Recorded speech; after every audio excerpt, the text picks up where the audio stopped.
What's up, everybody? Welcome to another episode of the Cigars and Everything Else podcast.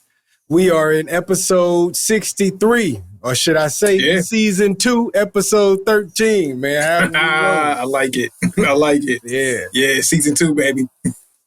Yeah, man. Yeah. Hey, matter of fact, while we playing around, man, you know, them numbers get rough in them 60s, man. You know, we ain't quite got into them football numbers, right? We might need to mess around and drop back to season 2 and then go 13 and pick another person. I mean, like, cause we could do that because you can do 2 with who was number 2? Dana Barrows. or you can do 2, Baron Davis. Baron Davis number 2, right? Or something like that. So, like, if we go back, we can alternate. He was 1? I thought he was 2. I can't remember. Grandmama. But Grandmama, Larry Johnson. Boom, there you go. We weren't doing it back then anyway. So you got. We weren't. People mistake they number, you know. Yeah, we miss the answer. We miss a lot of people. Yeah. You know what I'm saying? We missed some number 1s, Chauncey Billups. We missed Chauncey Billups. Come on now. Yeah. Chauncey Billups. I'm sure you can pick a better number 1, huh? Penny. Shoot. Penny. But getting in the 60s is kind of your teammate. There you go. Bogues. Shoot, anybody. Come on now, get it to me. Yeah. But anyway, man, did you have a number 63 or do we need to move on? Man, we need to move on. I had some names like, no, I'm not going to act like there weren't any, like when I had 60, I think 60 or 61 came up and I couldn't find anybody. I had some names, but even going through the names, it was some guy from the NHL, a couple Major League Baseball players too, and a handful of football players, but none of them like really stuck out to me. And if I'm offending any of y'all who are number 63 in any one of those sports, my bad. But I don't know. Hey, we can give it to whoever it was in hockey before we give it to whoever it was in baseball. What about the football? It was some throwback guy from like the 70s or 80s. You know what I'm saying? He was probably like 22, but he looked every bit of 55. Oh yeah, he was one of them guys. Yeah, he was one of them man's men. Football take precedence anyway. You know what I'm saying? But I mean, like, we're gonna go with But I always have like a fondness of 90s hockey. Like, you know what I'm saying? Like, I didn't study it like that, but I do got a little fond spot for it. You know what? I mean, like, while you're there for a second, you are right about that. I was in this class last week, and we were talking sports, and one guy was like, I don't watch football or basketball. I'm a hockey player. And I could relate to him a little bit. I'm a Red Wings guy. You know what I'm saying? Detroit all the way. But just linking into the 90s, I was able to rattle off a bunch of 90s players and relate to this guy because, hey, them 90s players from the Wayne Gretzky's to the Fedorovs to, you know what I'm saying, Mario Lemieux and all that whatnot, Osgood, I knew about it because the 90s hockey, I could liken to it. It was entertaining a little bit. You know what I'm saying? It was. It didn't hold my attention probably because we didn't play it. You know what I'm saying? Like, yeah. It didn't quite hold my attention to watch it on into the 2000s, but the 90s, it held my attention for a little bit. Hey, did you ever play street hockey? Nah. You never played street hockey? That is something that did kind of like draw me to it. I don't see kids playing street hockey anymore, but growing up on my street, put your little skates on and y'all go out there and nah, we didn't have the skates on. We just be running around with the little hockey sticks.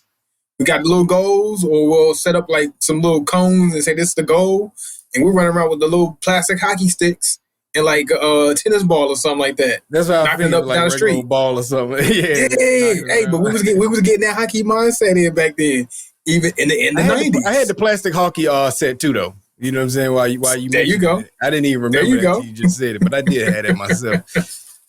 Hockey lost us somewhere along those lines, but hockey had us, man. They just didn't. I don't think they cared about that demographic, man. But they had us for a little bit, man. Yeah, they came and took it over if they'd have gave us a chance to get on ice. That could be why. Like, man, these folks over here liking this sport a little bit too much. Let me reel this back in. We can't let them have this one. You know what I'm saying? You got a bunch of LeBron James skating up and down the ice by now. You don't want that. Man. You don't want a bunch of LeBron James and a bunch of J.R. Smiths. That's the one. The J.R. Smith with hockey. Imagine that one. Yeah, man. He'd be athletic though. You know, I ain't gonna play. I ain't gonna even sit around and act like he wouldn't be. He'd be making mistakes, keeping athletic. Some spectacular plays. You can see his spin moves, all kind of craziness going on. Different crossovers with the hockey puck. Bro, real quick, man. Now that you bring that man up, J.R. Smith get a bad rap for the latter part of his career. Dude was raw in the beginning, though. You know what I'm saying? The first half, he was an athletic beast. You know what I'm saying? He was never nobody's star, but you know what I'm saying? He was a name. But he could have, in the right system, he could have been. In the right system, he was on that line mindset, he could have been. Yeah. He could have been. He was that. He was that. So yeah, much props to him. You know what I'm saying? Like you said, he gets a bad rap for how he finished his career. A lot of things that happened in some key moments that may or may not have been his fault. That's a debate for another day. Hey, bro. And speaking of that, I seen a clip today actually talking about how something may or may not have been his fault. Well, it's talked about how a lot of history was rewritten to favor somebody to make them look a little bit better than what they could have looked. You know what I'm saying? Like that one that was rewritten for him. Like there's a couple of them that got some legacy tainting moments. And hey, we got to have a fall guy. This is an easy fall guy. Yeah. Play on optics. We got to play on optics. That's what it looks like. That's the fall guy now. Yeah. Now don't get me wrong. Hey man, he's still as great as we say, you know what I'm saying? And he still deals with a hell of a lot of criticism. But he had a few more moments he dodged, you know what I'm saying? And I think the media was in on helping him dodge a few of them bullets. Right? Hey, money talks, and I'm pretty sure somebody paid. Hey man, when that's the face of your league, you got to protect them somewhat. Yeah, for sure. He can't be entirely under the bus. Yeah, we still gotta have somebody representing this league. Like, you know what I'm saying? Hey man, lighten up on homie, man. He's still all we got right now. Like, especially in that moment, you might have had Steph Curry. But in that moment, he still was the guy. So you still had to make sure that he was protected in a sense. Okay, because that was post Kobe, right? Kobe had passed recently, right? Around that same time. But get this, they needed him. Even though he may not be the guy as far as the top producing player in the league, and forget it, we talking in code. You know we talking about LeBron. If y'all follow along, man. Don't make me spell it out for y'all, man. It's LeBron we talking about. Anyway, at this point in time in his career, even if LeBron wasn't the top producing player in the league at the time, guess what he was? He still was the biggest name in the league, though. You know what I'm saying? Yeah. Star power. Probably the biggest attraction in the league for sure. Yeah. So regardless of, because he won't ever the top guy in the league for about that long. You know what I'm saying? So even in that, it's still debatable. Yeah. But with that being said, he still was the biggest name recognition. You know what I'm saying? Like there is no name in the league, even now, bigger than his name. You know what I'm saying? If you say LeBron James in China, they know who you're talking about. There's some players that they may or may not know. You know what I'm saying? There's your top guys in the league right now. Steph Curry, they're gonna know Bron. 15 greatest. He might not be known worldwide. I get the feeling he's not. I don't know for sure. I didn't do the poll. You know what I'm saying? But if I had to guess, he still ain't got Bron recognition. You know what I mean? That's true. So protect the player, and then that rewrites history. Some people get dialed back way further than what they deserve. And you know what I'm saying? It's kind of like the rich get richer and the poor get poor. You know what I'm saying? You're not in that position to be over that hump, so you might get a little bit of blowback, a little bit of kickback, and get pushed down the line of history a little bit more than what you should have. What should be fair to you? But still, here we are. But hey, man, ready to get to the start of the show? Let's get to it, man. I'm gonna go first because guess what? I have a star of the show who was also a recurring member of our show now because he starred in a ghost episode that you guys will never see from 2 episodes back. Facepalm. Yeah. So with that being said, they come right back to make another appearance all by accident. Didn't realize it. I'll give you the backstory after I introduce it. Montecristo Espada limited edition signature. Boom. I tried it anyway. It don't work. Anyway, so this cigar here is, as D would have told you 2 episodes ago, if you ever get to hear it, which you won't, that this cigar is partnered with Montecristo and Plasencia. They did a collaboration, and this cigar is that. I'll give you my review of it this week, and this will be the only review you'll ever hear. So I hope you guys look forward to that. And for those that don't know, I have a special interest in this cigar because when I smoked the cigar, it wasn't what I was hoping that it would be, and I blamed it pretty much on the way the cigar was kept in the place that I purchased it from. So I'm curious to see where the cigar goes because I've had an experience with it, and it wasn't what I was hoping, but I can feel like it could have met me where I wanted to meet me. So I'm interested to see where it's going to go with you. So I'm glad you went with that stick, honestly, even though it was a mistake. No mistake, but you know what I'm saying? It wasn't planned or anything like that. Mistake? Yeah, but it was a mistake. Still, I went to my shop that I actually like. And so this one should be in good condition to touch on the point of yours being in bad condition when you had yours.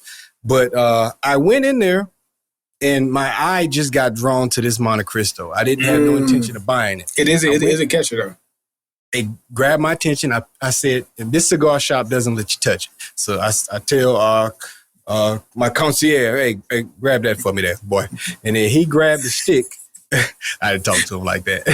But I tell him to get the stick for me. And he's like, oh, yeah, this one. Because I had got a Plasencia. I got the green band. You know what I'm saying? So I got that earlier as soon as I came in. And then I told him, grab me this Montecristo. He said, hey, man, you know, this is actually a collaboration with Plasencia. I said, oh, it is? He said, yeah, all 3 of these are. And he pointed to them. They were all side by side. Man. And then I went into a panic at that point in time. And I said, which one is it? Which one? I said, he smoked one of these. Which one is it? Like, I go into a panic, and I'm looking, and I'm trying to remember. And I'm like, I think his band was a nicer looking band than these other 2. I mean, than this one that I got. Like, all right, I'm going to stick with the plain band one. In reality, I should have went and got one of the more complex bands because that would have been the one that you didn't have. But I just didn't remember your band at the time. And your band, this looks nothing like the other 2. So I wish I'd have got the other 2.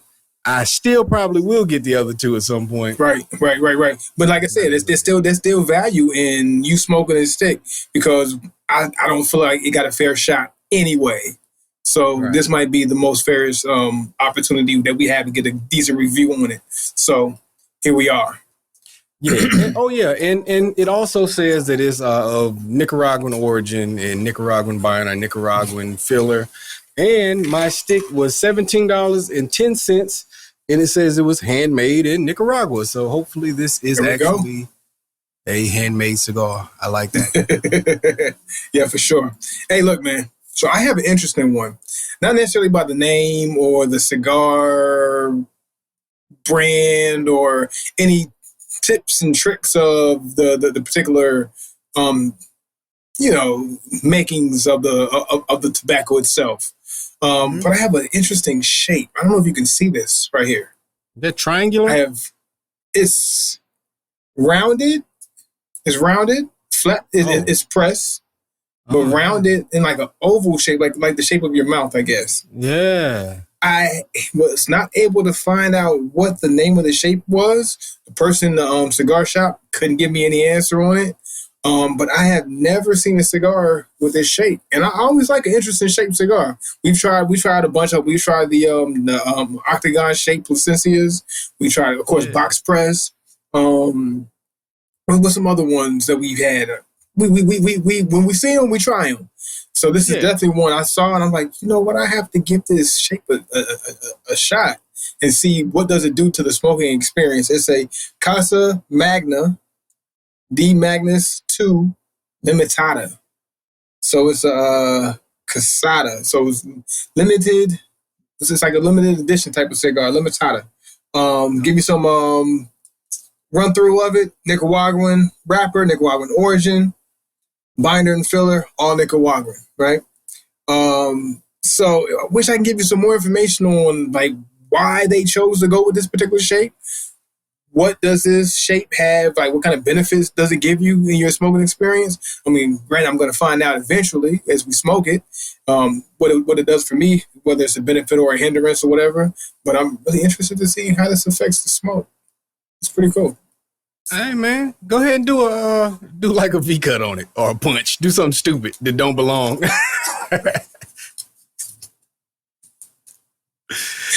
That's all I got on me. I got a V cut, man.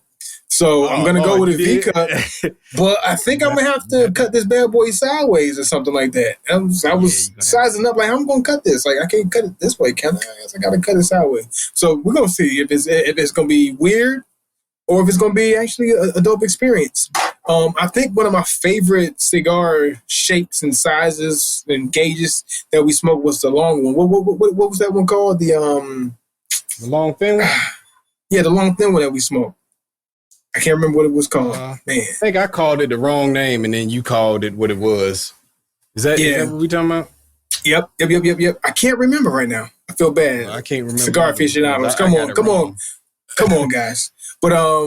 But we found that to be a benefit to the smoke. Like, it was a really nice smoking experience, and I would have never thought that it would have enhanced my experience for the smoke to that degree. So I'm hoping this does the same. Hey man, let's get into it, man. I'm taking this band off. Let's get to work, man. I went with a straight cut. I got 3 matches, so it's gonna be like that. I have to be on point. You better get it. You better get it right. Mm-hmm. Pressure is on. Yeah. Hey, you got anything particular that you Nope. Anything particular that you're pairing it with? No. Nothing? No. There we go. There's your cut right there. I wanted a coffee today. Ain't gonna lie, like a cold brew or something like that. So that cut may be perfection, actually. Not that you did a good job, but I'm just saying, like, how it's gonna actually benefit you, man. You know? Yeah. We're gonna try this. This is interesting. And you did do a good job considering your circumstances. There was a lot of pressure in that cut right there. A lot of pressure. Had to figure this out on the spot because I have no experience with this type of cigar. All right, so we're going with a torch. So those that don't like torches or, non-wooden flame lights, please forgive me. That's what we're going with. Preferred always a match or some cedar spill, but torches are all I got for today. Mm-hmm. Ooh, hey. Yeah. Not talking about the flavor, not talking about any particular nuances I'm getting off of this cigar, just off the puff experience. This feels right. Mm-hmm. Man, if you like box press and you feel like box press is is the most natural or comfortable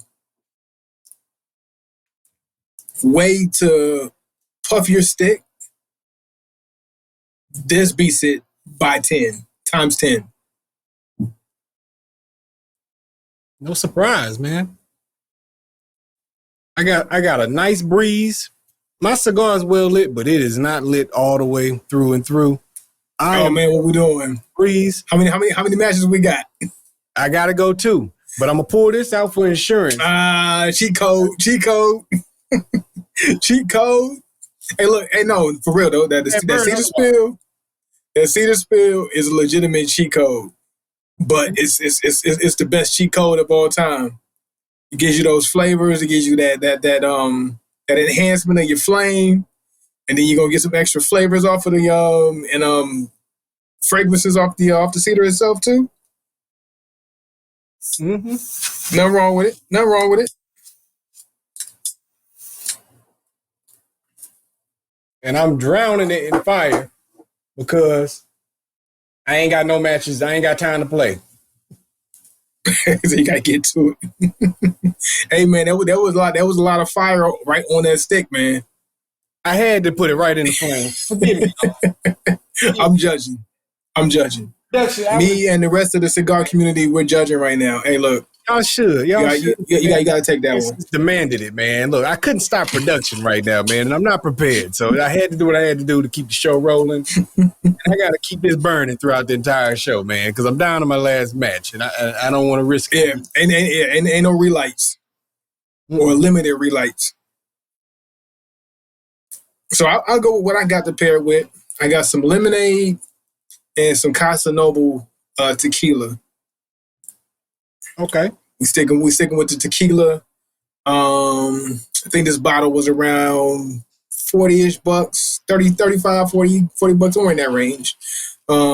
Mid-level shelf or mid-shelf level. Yeah. It's decent. I wouldn't say it's a tequila that you want to necessarily sip on. I'll say it's for shots or for mixing. Matter of fact, no, not even shots.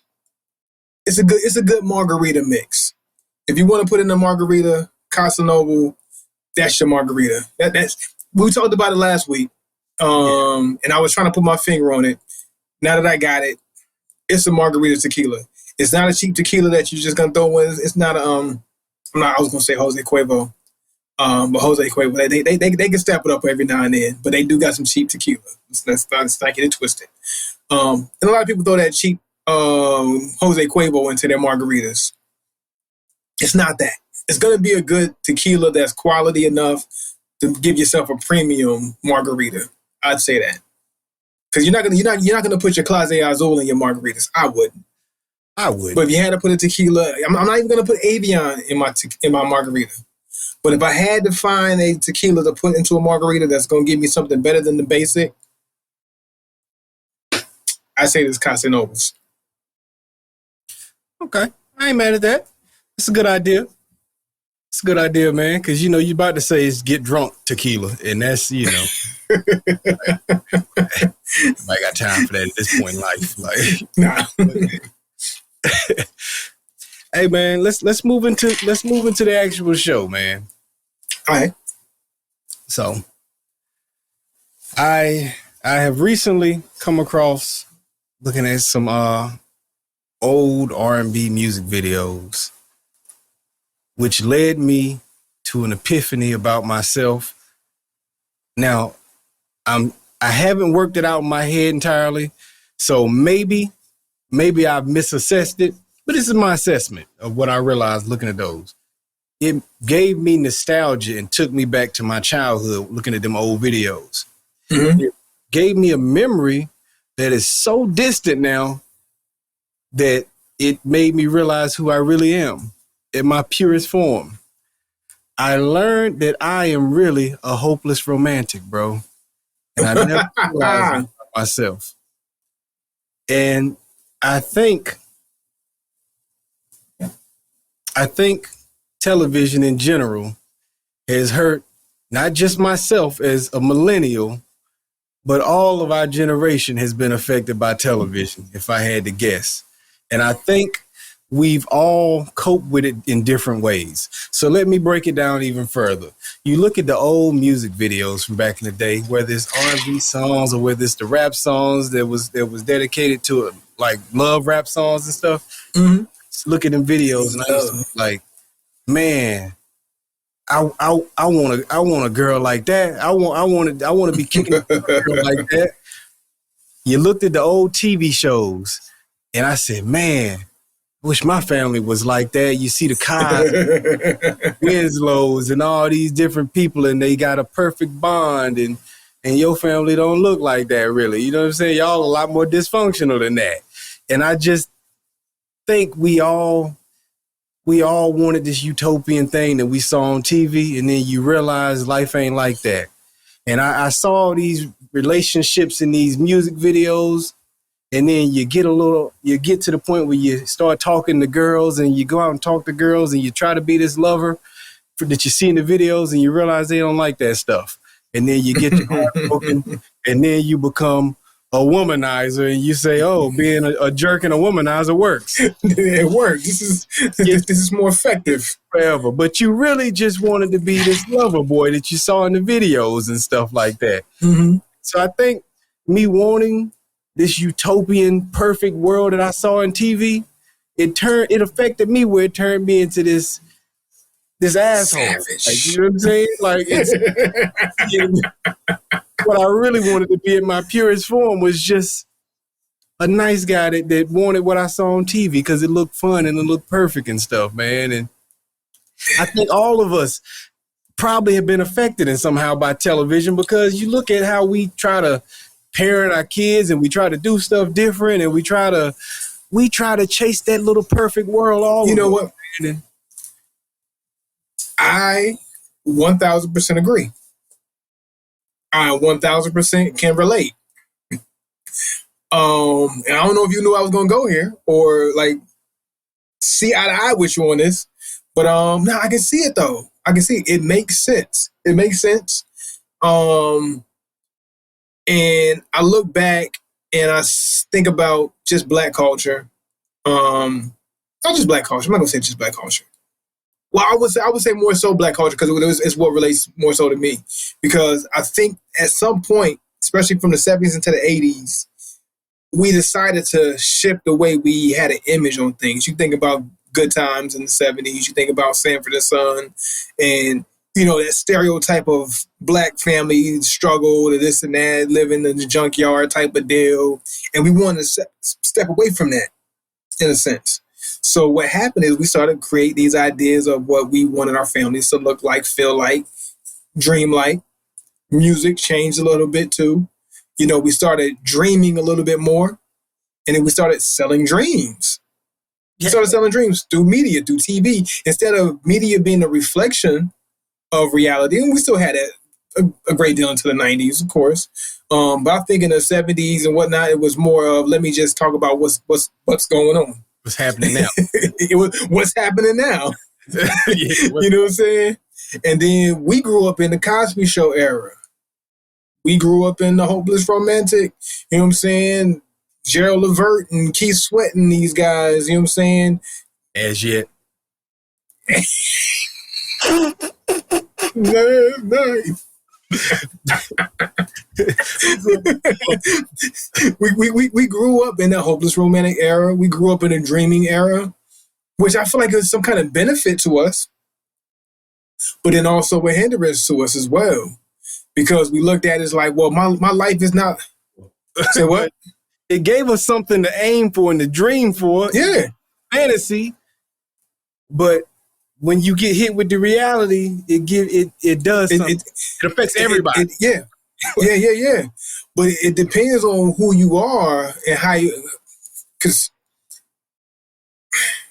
I would say it kind of gave me, like, looking at the Cosby Show and whatnot, it gave me drive to say, yo, I kind of want that lifestyle. I want my house to look like that. I want that. And eventually throughout life, I've continued to aim to try to shoot towards a certain particular thing. Now, did I have it early on along the way? No. And, you know what I'm saying, dealt with a lot of disappointment. Like, man, this is a lot harder than I thought it was going to be. I ain't living like this. You know what show that I used to want my life to be like? Don't laugh at me. I don't know if you even remember this show. But you remember Alfie from My Brother and Me? Yeah, I remember them, man. They had the great. I wanted to be him. I was living in Japan. We were moving to North Carolina. I found out we were moving to North Carolina, and the show was based in North Carolina. I was like, man, I'm gonna have a house like that. I'm gonna get to a school. We're gonna play basketball like Alfie. We're gonna do this. I'm gonna have Alfie's lifestyle. I wanted Is though, bro. My brother and me was you see their room. They got a little computer in there. They got all this room. Like, yo, yeah, this is dope. This is what I want my life to be like. So, like, my brother, like, when you mentioned that, like, I went straight back to, dang, I remember I was like 12. My brother and me was on the air. I wanted that life. I'm about to move to North Carolina in a year or two. Yeah, that's what I want. That's what I want. I want a house like that. I want my life to be like that. You know what I'm saying? But, you know what I'm saying? Things haven't necessarily changed even so much now. It's just not that type of media. It's not TV. It's Instagram. It's TikTok now. But I think it's just been the progression of it. But yeah, but now we definitely have been tainted by media, by TV shows, selling the dream, music, the way they were singing to, you know what I'm saying?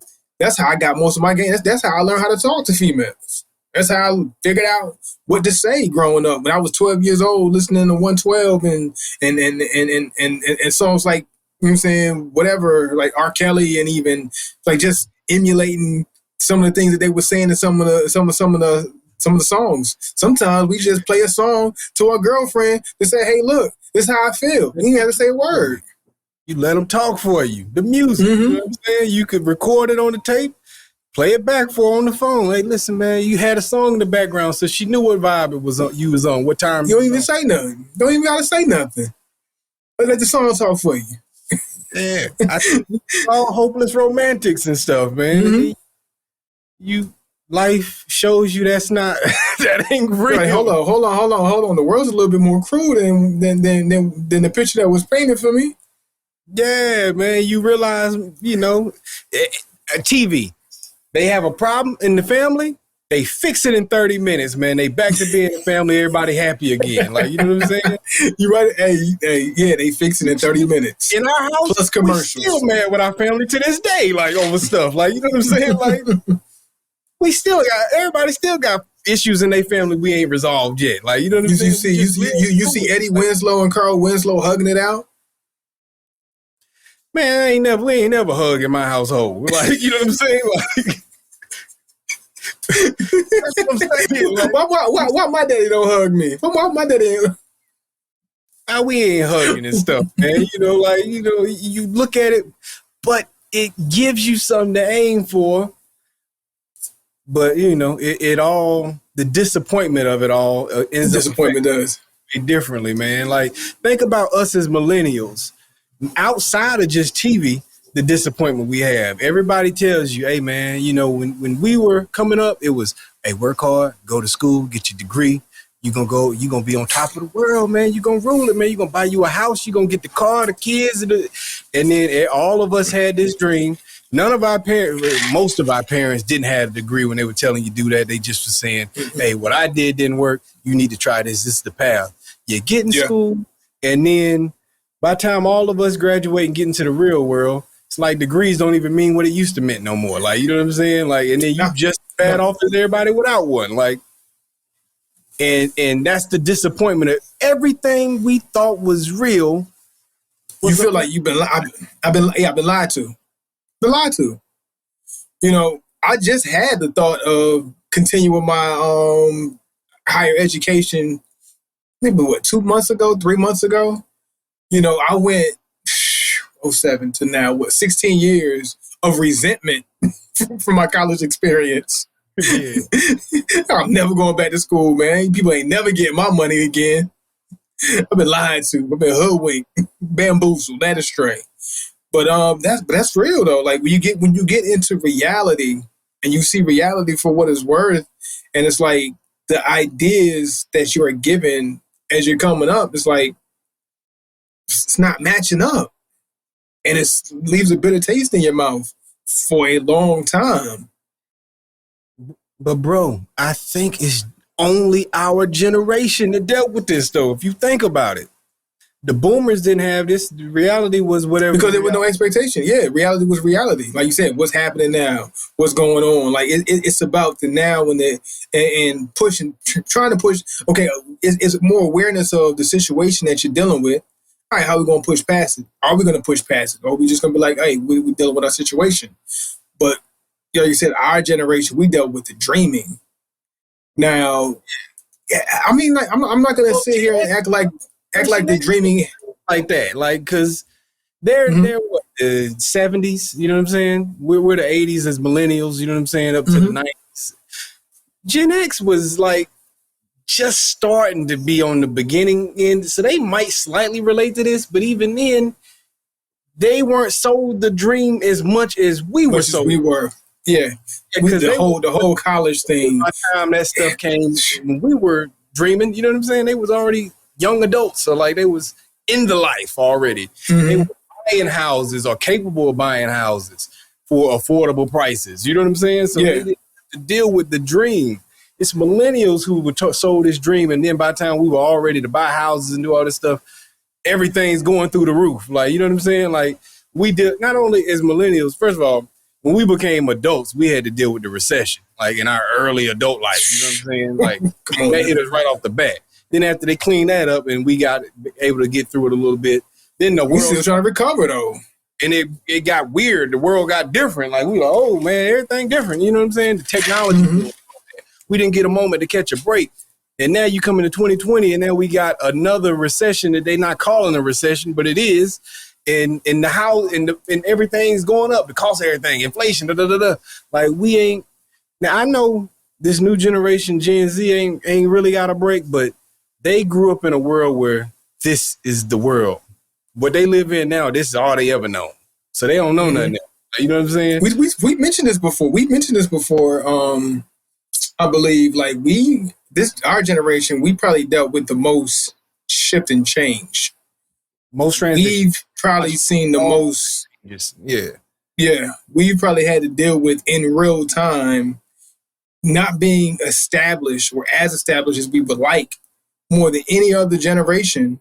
You know what I'm saying? Like you talking about when things started to shift, if you were older, you were already kind of settled and set in your ways. You already, you had your house, you had your career, you about to, you know what I'm saying, you're doing your 25, 30 years, about to retire and stuff like that. Like you're already settled in and you're sitting back watching all this stuff change. And when those who are younger, they're coming up into the change. So they're being shaped by the change. We're sitting here getting a barrage with all these changes. Like, oh, I just made it to this stage, and now y'all shifting and changing the playing field on me. And now this is coming in, and this is a new factor. Where those who don't have any responsibility, they're growing up watching all this stuff. Like, oh, okay, I can see it from the back. And those who already passed it, they're seeing it from this other side. They're seeing it from another point of view, up higher, looking down. They're seeing it from the bottom, looking up. And we're just in the middle of the whirlwind, trying to figure it out. Our feet balance, like in the middle. Like, hold on, what's this technology? Hold on, I got to do, wait, hold on. You're changing things too quick on me. I just got to hang of this. Wait, hold on, this is changing. Yeah. We had to deal with the changes in the real time. Like those who were 81, 82 to 90 maybe, 89, 90. We've had to see the changes and deal with it in the middle of it all. Yeah, think about how the workforce has changed in just our lifetime, right? In our lifetime, when we first started getting into the workforce, the thing was find you a job, go long term with them. Having a job for a long time looks good on your resume, and should also give a 2-week notice if you are going to switch jobs. That's not a thing no more. 2-week notice no more. If you're sick. You call in sick and you don't go to work. We would go to work with hangovers and stuff like that because we didn't even think calling in was an option. You just work through it. You know what I'm saying? Like, so you ain't calling me off. I ain't calling out. They ain't doing none of that now. I'm gonna turn down this trip to Miami to work at his Family Dollar for $6.15 an hour. Yeah, you do ridiculous stuff like that. Like, and now you're at a point in the world where, hey man, you supposed to job hop. That's the game. The jobs expect you to job. You look bad if you've been with a job too long. Like everything's like, you know what I'm saying? I never thought about it like that, but that is true. I think in today's day and age, if you've been with a job for 6, 7, what you don't have any diversification. You have no ability to shift and adapt. But you're too comfortable. You're not comfortable with being uncomfortable. Like you didn't want to change. Like you didn't want to do anything different. Why are you with that job for 10 years? Yeah. But we were taught that's what you do. You get you a job, you find something stable, you collect your paychecks, you pay your bills, take care of your family. Yeah, and you have your loyalty to one another. The company's loyal to you, and you're loyal to the company. And now that's all of that's frowned upon. But those are all values from which begs the question. Are people working towards retirement nowadays now? Like with the new generation, is their goal to work with a company for retirement? Because you look at our parents and parents beyond, grandparents, it's like they're say what? They don't even think retirement is going to be a thing when they retire, so they're not aiming for it. That's wild. Like I feel like I should know this, but even to me, that's still a foreign concept. To think that a youngster coming into the workforce is not looking to get with a job with the mindset of or at least get in the avenue. Okay, this is a stepping stone for this, a stepping stone for that to get here, so I can get to this career path, and retire out in 25, 30 years. Bro, they don't even know if Social Security gonna be around in 20 years. They're not even looking at it from that point of view, you know. And even then, what you gonna do? You gonna retire getting your percent of your $80,000 a year, and then the world costs $200,000 to live in? You know what I'm saying? Let me ask you this. Might be a little bit. I don't know if this is on topic, a little off topic, on topic off. When you were coming up, let's say 18 to 22. What was your goal of how much money you wanted to make per year so you can feel like you were comfortable to take care of you and your family? What was your dollar amount? I wasn't thinking about a family, you know what I'm saying? But okay, early mid-20s maybe when you were coming into thinking about it. I'll even move it up a little bit. Just with you said mid-20s? Yeah, let's say mid-20s. Mid-20s, man, I was looking to just get to that $50,000 threshold. Yeah. So mine's a little bit lower, but I started my thought process. I was around 20, 21. I wanted to make 40,000, 40 to 45. I was like, man, if I can make $40,000 a year, I'm good. But around 25, I did want a little bit more. 50, 55 was my goal around 25, 26 years old, up to a little bit. But, you know what I'm saying, early 20s, late teens, $40,000 a year was my goal. Like, man, if I can make $40,000, I'm set. But you know why that was your goal? Because 30 was considered doing good for yourself back then. Mm-hmm. So if you get 40, you was just a little better than everybody else. You know what I'm saying? Like, my thought about my lifestyle with making $40,000 was unreal. I thought I would have it made like 40,000. I'm killing the game. At the time it was your goal, it wouldn't have been unreal, because that would have been a good price when gas was $1.25 and rent was $300, $400. You know what I'm saying? Like a month. Yeah, true. Yeah, it would have been a good number. Them times didn't last. You know what I'm saying? Now I'm gonna say this. So I was around 32. I shifted my goal, and my goal was about 70, 75. And I said, if I can make 80, can't nobody tell me nothing. Fast forward about 6, 7 years. That ain't nothing, is it? I mean, you gonna live, but it's all you about to do. You're gonna pay that house note, you're gonna pay that car note, you're gonna get them groceries, and you're gonna go about your business. Yep. That's it, man. But I don't know, man. That's my confession, man. I realize that I am a dreamer, a person chasing fantasies. I'm a person who really just want to be a hopeless romantic. And it's been embedded in you. It's been embedded in you. And all because of the media culture that was given to us at our time. I mean, you can go on and on and on. Think about Saved by the Bell. When you thought when you got to high school, how high school was going to be. Boy Meets World, and I can rattle up all these shows, man. Topanga, man. You know, I wanted to go to Topanga, like Hillman's. You know what I'm saying? I wanted to go like Hillman. Different world. Well, not Spellman, Hillman. Yeah, I wanted to. It was like Hillman in the show. Yeah. Yeah, like, you know, I all these. And honestly, like, I wanted to be a doctor. That might have come from me watching the Cosby Show. Like, I don't know if that's for sure, but it probably came from me watching the Cosby Show, to be real with you. It makes sense if you think about it now. You know what I'm saying? It make a lot of sense, because you saw Bill be a doctor, and you saw how good his life was, and you wanted them big sandwiches like Bill when he came home. Yeah. Be that doctor like Bill. Yeah, he had his wife, he had his kids, he had them big sandwiches and a good career. Great family. Life was good. You know what I'm saying? Not saying life is bad. I'm satisfied with my life and the way it went. I figured it out. But that's what that honestly, before we move on the subject, that takes me back to what I said. Like, it could be a benefit to you or a hindrance depending on how you respond to the disappointment. Yeah. because I'm pretty sure you and I both got disappointed with how no, this ain't what I thought it was gonna be. Yeah, Whoa. But some people fall victim to that and become some people don't bounce back from that traumatic experience of realizing that, hey, life ain't what I thought it was dreamt up to be.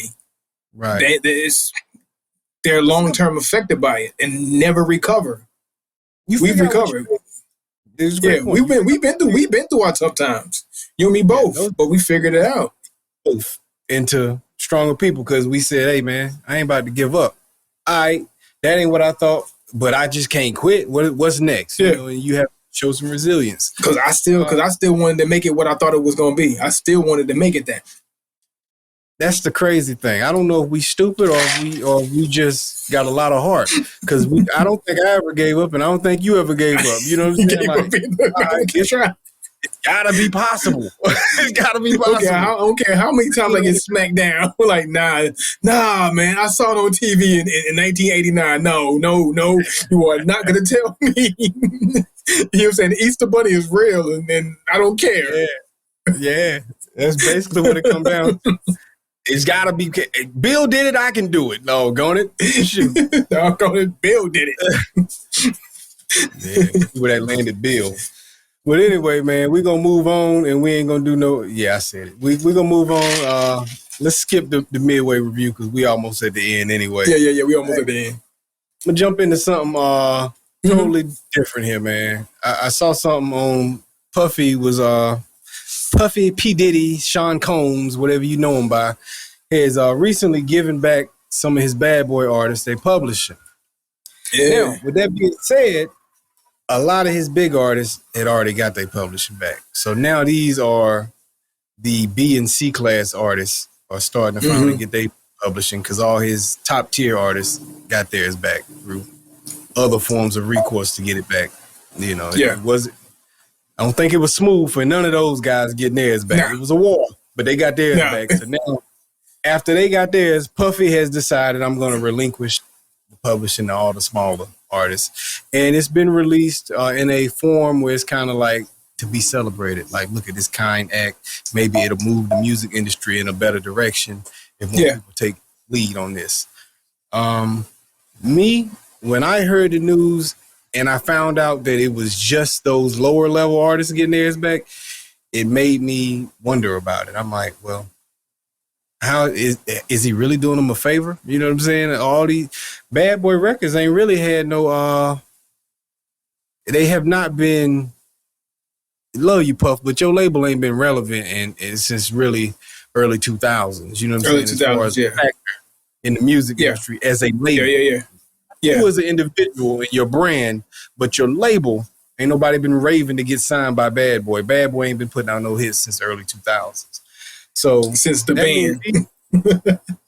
Yeah, and even they didn't go far. You know what I'm saying? I think the girl group went slightly further, but you know, they ain't go far. Was it Danny Kane? Yeah. Something like that. Yeah. So let's say that's the end of Bad Boy as far as being a big player. 2004, 2005 when the band and Danny Kane and all them were going on. So we're 18 to 20 years removed from the peak of your career, and you're giving these guys they publishing back. What money is to be made from these records is the point that I'm going to. You're giving them back, and I'm sure these guys publishing ain't making no money at this point in time. Is it really a act of kindness to give them publishing back at this point? Or is it just giving them something that's going to make them $100 a year anyway? Like, you know what I'm saying? Like, you know what? I mean, I say yes, it is still an act of kindness because you think about all these artists who probably won't do much of anything with their songs and their art that they created years back in the 90s. Think about all the artists in the 90s who probably won't ever see their publishing. Yeah. You know what I'm saying? So there's still a practice in the record label that, you know what I'm saying? No, it's owned by the record label, owned by the record company. It's mine. I don't care if you're nonchalant from 1995, 1996, 5 o'clock in the morning. You know the song. Yeah. She ain't going to see that publishing. You know what I'm saying?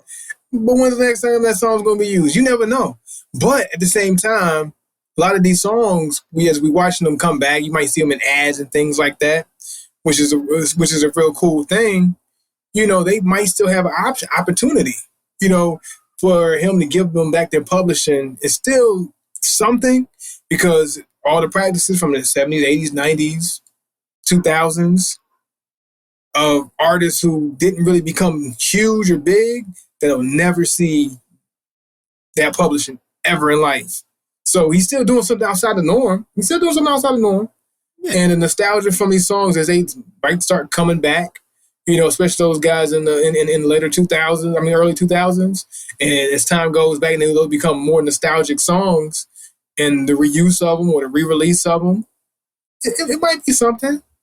You know, it's not the most grand form of giving back, but it's something. I still applaud it. So that's an optimistic point of view, you know, and maybe I can only see the pessimistic point of view in this, because I look at it from the point of view of Puffy's been quiet lately. Been very quiet lately. You know what I'm saying? Mm-hmm. He ain't been on the radar with much of nothing. I don't think he's involved with DeLeon no more. I don't think he's involved with a lot of his brands. Like when we talk about Ciroc, though, you know, who cares? But so when we talk about those CEOs that are really top-notch guys and doing stuff, 50 still active. Mm-hmm. Dre still gets his respect. You know what I'm saying? Like, you get your Jay-Z's, he's still held in high accord. We talked about Jay-Z and Nas is like these guys when it comes to business, and we just went back and forth on them. Puffy never comes up in these talks with, about us anymore. I'm just not hearing his name. I think he should. I think he should, though. I think he should. Maybe he's not hot right now, and that's how you get your name back out there, by doing something. You know what? And it pushes a narrative, which we always talk about how these New York dudes like Jay-Z is great at doing, pushing a narrative, making your brand look a particular way. All right, and I don't know. It could be an empty act, is what I'm saying. Maybe it's something good because it could lead to setting a new precedence, but at the same time. Well, see, okay, so check this out, though. Squeeze the life out of these records and say, hey, buddy, you know, here you go. You can have it back. you can have what's left. If the industry works out in your favor, crumbs. You can make some money off of it. Yeah, here goes some crumbs. And maybe the industry work in your favor now that it's an oldie, and you can make a few dollars off of it down the line, you know. But here's the thing. Like, I think, and this is where I got to get a kudos to Diddy, is the fact that he didn't have to. You know what I'm saying? Like, okay, yeah, your label might not be as hot as it once was, but you still got the money. You still rich as ever. You know what I'm saying? As far as I know, you're not going backwards. So, like, there's no reason to give it. I mean, to not get. Well, okay, there's no real reason other than to become relevant. But like you said, New York guy. This is what they do in order to get. You know what I'm saying? Because they crave that ability to, like you said, control their narrative and how they're looked in the public light. Mm-hmm. Outside of that, I can't say small factor. It's a huge factor. Okay, it's a huge factor. But outside of that one factor, we'll say that, outside of that one factor, there's no reason. There's no reason. What holds more weight? Some good publicity while you ain't hot, or $100 a year from these records? You know what I'm saying? That publicity, that publicity gonna go a long way, especially when you're at that level, because you have the ability to jump into different avenues, and as long as your name's in the limelight for some reason, or in the news for some reason, you can always go sell a product. You can always market yourself in some kind of way to generate revenue. So you're right about that. So he does stand to make more money off the publicity of giving back publishing to artists who might not make as much money in publishing. So his name being in the spotlight might garnish him more money, more revenue than what that publishing. So okay. I just made your point. We just watched this whole. We're watching right now ongoing this strike amongst the actors because they not getting enough money in their residuals, and they're showing their residual checks, and it's $13 a quarter is what they making off these movies and stuff like that. Yeah. What do you think Puffy's artists are making off their contracts from the 90s on residuals for songs that don't get played no more? Nothing. Because I mean, between you and me, we know how much money you get off of streams, and it ain't much. Yes, it ain't much. So with that being said, you know, them records ain't making him no money no more. It's chump change for a guy like him. You know what I'm saying? Why am I going? Let's say all of them together makes him $20,000 a year. Yeah. What do you care about 20 G's? You know what I'm saying? Let's say they all make $100,000. Probably don't. But that does benefit the artist. But so, like, back to my point, that does benefit the artist. So kudos, because guess what? Hey, look, I don't need your 20,000. I can take this attention to make this into $500,000. It's a good business move, but it's a business move that also benefits those artists. So it is still a benefit to those artists, regardless of whether it does benefit him in the grand scheme. Yes, it might benefit him more, but is it still a benefit to the artist? Is it still a benefit? It is. Man, them artists don't care about that G a year. Let's say all 10 of them get a G a year off of that, man. You know. But is it more than what they would have made? I mean, like, let me think of an artist. Man. You know what I'm saying? That ain't that. Who wasn't big? Give me an artist from Bad Boy that wasn't much of anything. I can't think of any artist right now. I mean, outside of what? Because all artists I'm thinking of right now were pretty decent artists. But like somebody, okay, let's just say Total. Let's say Total. Did he ever get their published? Is Total considered one of that group of people who got their publishing back from him? I don't know. Or we talking about a Day 26 or something like that? Probably Day 26 is who we probably talking about. I'm sure they're in that B league that didn't get theirs back. If we're talking about a Day 26, who he has their publishing, he's giving back their publishing. Do they stand to benefit from that? In the short term, yeah. In the long term, yeah. More than what Diddy would benefit from, like, that little $20,000 that they might get as a group and have to split it 4 ways or 5 ways. How many members in this in a group? I ain't even talking about as a group, bro. I'm talking about the whole label is what they come in together. Not 20 G's as a total. I'm talking about 20 G's amongst all the artists that's finally getting their publishing back. Like, yeah, but you can still do something with that. And I would. This is the part where I don't like how people treat Diddy. Like, okay, he might have had some bad contracts, a lot of bad contracts, but he still gave a Day 26 the ability to go and to blaze your trail. Now, if you don't take your stage and set up a huge platform based off your stage, especially in this day and age. In this day and age, that means more than, okay, what it might have meant in the early 2000s, because you were still limited on what you can do. But now, you can go carve your own lane. So they still benefit for it. So, like, if they get their publishing back, they repurpose these songs, go get your grind on in.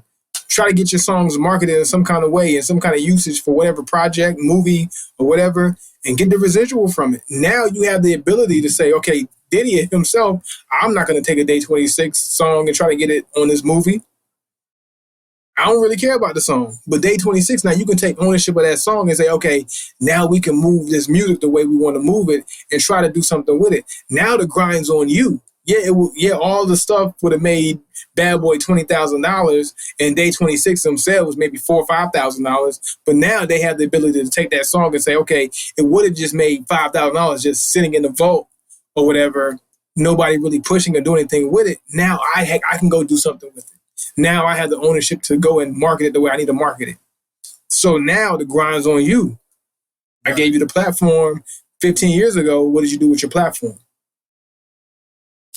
I agree with that. So I still say kudos to Diddy for that. Now the grind's on you. Right. I wish I had that opportunity to have that platform, that stage. Yeah. That's true. I can't do nothing with my song. Nobody want to hear my songs. That's true. But at the same time, that doesn't, one thing being true doesn't make something else. Not true. Yeah, you're right. You're right. point still stands. I think it's something that looks better, but it is an empty act. You know what I'm saying? It's I think empty. it's an empty act that looks good. Because I think it's one of them things you could have did it when it would have mattered, when it was making some money. Yeah. It would have meant more. It would have meant more 20 years ago. It would have meant more 15 years ago. Yes, the impact is less now, but it's still something that can be applauded, because I'm pretty sure you got a Clive Davis or somebody who ain't giving up nobody's publishing for whatever small song. What was the name? Monifa. Throwing out an artist who's like medium big in back in the day, whose song's probably not going to get any play down the line. Somebody owns Monifa's, it's probably Diddy, honestly, publishing, and they ain't going to get it back. Yeah. So it's still outside the average or what the norm is. It's still outside the norm. It is. So you got it. And at the end of the day, I'll never know Puffy's intent. I'll never know where his heart is with the situation. So I'm making the argument. I got my gut feeling about it, but I'll end it on this note that he, regardless of what his intentions are, because I won't know it, I have to assume that it's the best. And anyway, it is setting a nice precedence for the game moving forward. Hopefully somebody. Hopefully the game will be different going forward. Truth. Yeah. True. And do it sooner. And somebody will do it sooner, and maybe it'll get to the point where, they hold your publishing for 10 years and then they automatically release it. You know what I'm saying? Maybe the contracts will come that way. You know what I'm saying? In fairness to labels, they invest a lot. They should be able to hold your publishing. If that's what's agreed upon, your publishing to go to them, then they should be able to have it for long enough to get their money back and then release it to you. You know what I'm saying? Whatever's negotiated, but that's my stance on it. So I'll leave it at that. Puffy, good job, man. I questioned everything about it, but good job ultimately. Overall. Yeah. All right. Let's get into the reviews. Man. All right, let's do it. I'm going to go first because I'm more interested in yours than mine, to be honest with you. And that's not saying that my cigar is a bad stick. I want y'all to get that impression. I'm just more interested in this Montecristo Placencia collaboration. So my Casa Magna, the Magnus 2 Limitada, with the interesting, unique shape. I'm gonna go into the shape first before I get into everything else about the cigar. So the shape of the cigar, hands down, right now is now my favorite way to puff a stick. I need every cigar brand, every cigar line, anybody who rolls a cigar, figure out how to do this for at least one of your sticks. I don't care what. Just do at least one. Placencia, give me one. Cohiba, give me one. Rocky, come on, Rocky. Give me one. It can be the Edge. Do it like this. The Decade. Give me one like this.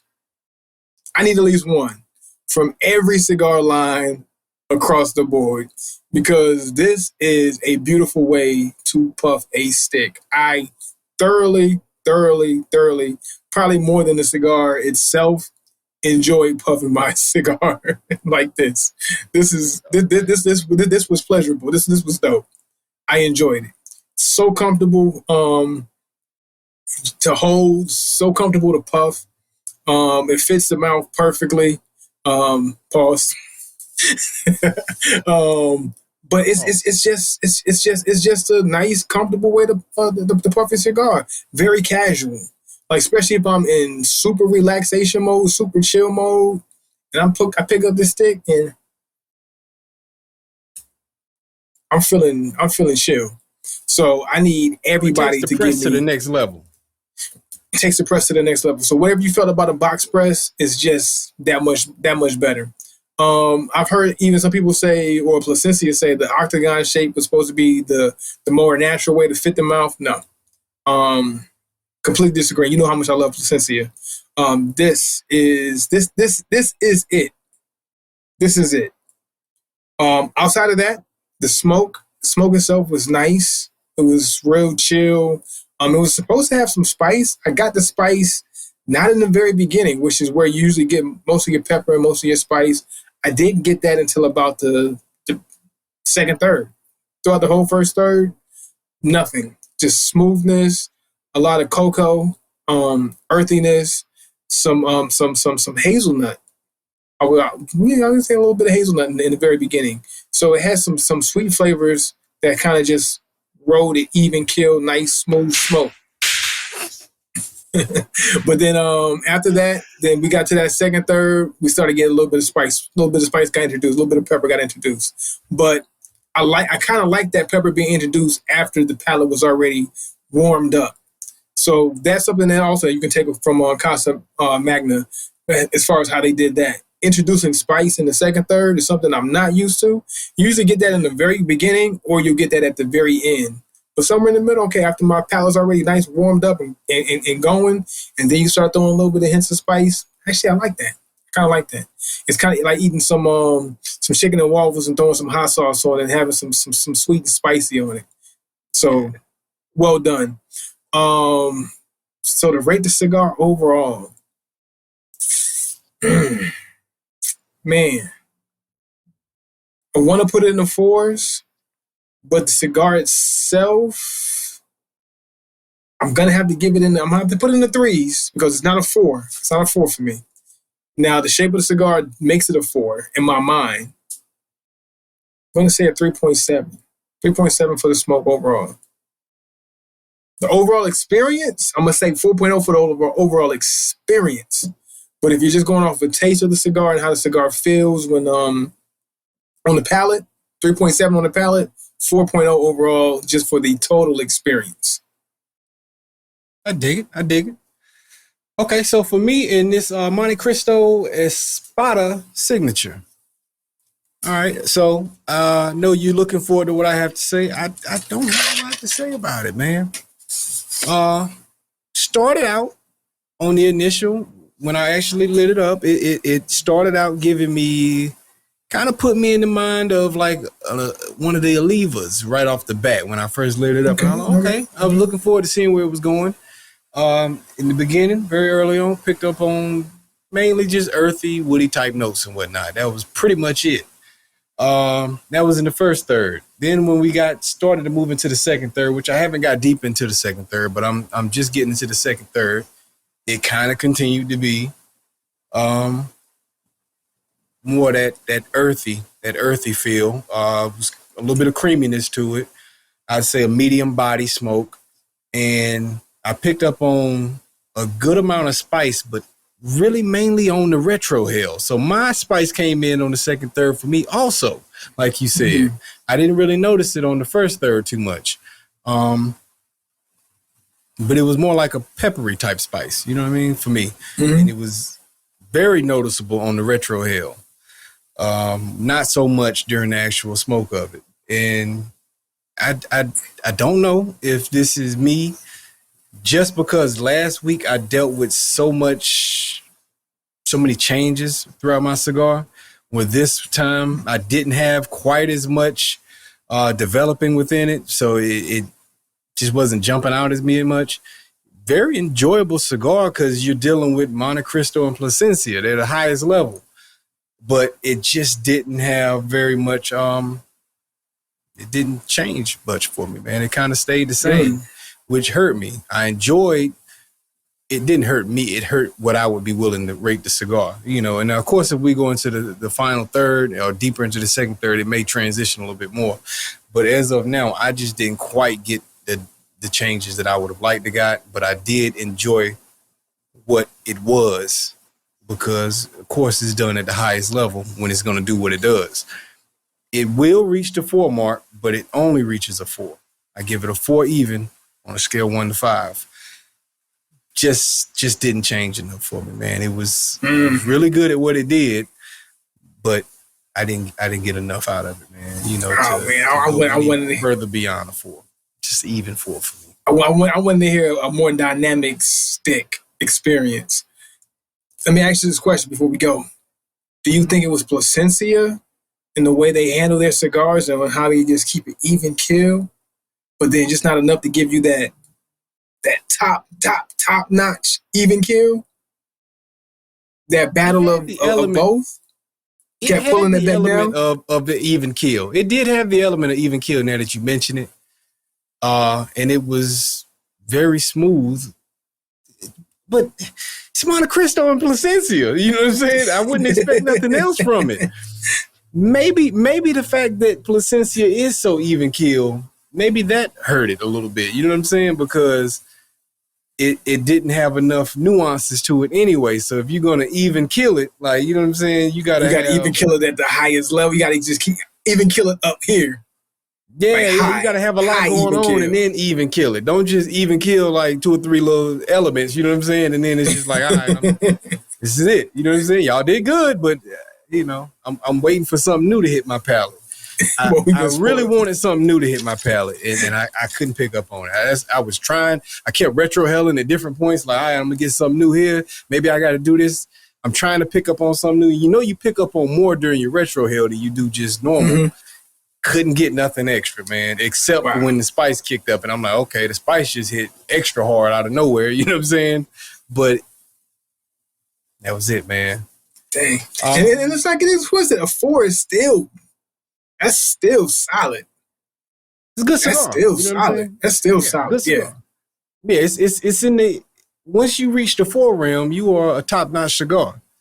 But when you put those 2 names in a collaboration, you expect the world of it. Expect a little bit more, yeah. And I feel you on that. And maybe that's the problem. You know what I'm saying? I hear those 2 names and I'm like, I want the world. If the guy would have never told me, he'd have been like, yeah, man, yeah, good Montecristo, good choice. Maybe I'd have came in here and been like 4.2, like, you know, but so it could be an element of, we talked about disappointment a lot in this episode. Maybe the disappointment is why it's only a 4 even. You were sold a dream. I was sold a dream, man. You know, 2 of my current favorite brands to hear about, you know what I'm saying? And they partnered. You know what that's like? Man, I'm sorry, because I don't want this to keep going and kill this time. You know what that reminds me of? You remember the first time you heard Jay-Z and Nas on the song together? Jay-Z and Nas got a track together. And you were disappointed? I know I was disappointed. In like, Black Republican. Black Republican. I thought I was gonna get more. I thought it was gonna be like the biggest record ever. Like, yo, this is Jay-Z and Nas finally on a track, and it was just. It was good. It was good. It's good. Yeah, solid. You just smoked a Black Republican. I smoked a Black Republican. That's what I smoked. I did. And truth be told, you know, when Weezy and Jewels got on Black Republican, it was just as good. It was just as good. Like, it's like that collaboration that you've been waiting for, and then it's just, that was a good song. Okay. Yeah, good. You see your 2 favorite actors in a movie together. It's just it's okay movie. Yeah. You know, you like, okay. It's a good movie. It's a good movie, man. I had Denzel and Robert De Niro together. You thought it was going to be the greatest acting you ever seen in your life. It was good. You know what I'm saying? But oh man, hey, look, but we got to try the other ones though. We got to try the other Montecristo Placencia brands together and see. Maybe we started at the bottom end, and maybe they just upped it a little bit more after that. We never know. No, we're gonna do some research. We're gonna make an episode out of it, man. You get one, I get the other, and then we're gonna make it happen. Okay. You know? But let's do it. We go in and wing it. You know, everything about this show is winged. So I mean, we freak out. We've only had a couple of episodes that we came in playing, knowing we were smoking, knowing exactly what our approach to it was. So it's gonna be one of those ones that we're gonna actually plan for. We got to have a few of those coming up in the future for sure. Yeah, I expect more, man. Because like you said, man, we just had Nas and Jay-Z collaborate on a cigar right now. You know what I'm saying? So one of these 3 songs is gonna be a hit. Like, you know what I'm saying? Like, yeah. I need a classic. I would smoke this again, though. We talking from a disappointed point of view. I would smoke this again. If I go to a cigar lounge and you got to go into their limited humidor, and I see that, I'm getting it. Yeah. Let's not get it twisted. We get nitpicky. Because we've smoked some great sticks, and we have to rate it against some of the worst, and then also some of the best that we've ever smoked. We smoked a lot of cigars, so and we got to get nitpicky. At that at that level when it comes to the brands. You know what I'm saying? Like, so we get nitpicky, but it's all right because that's what we're here for. Yeah, man.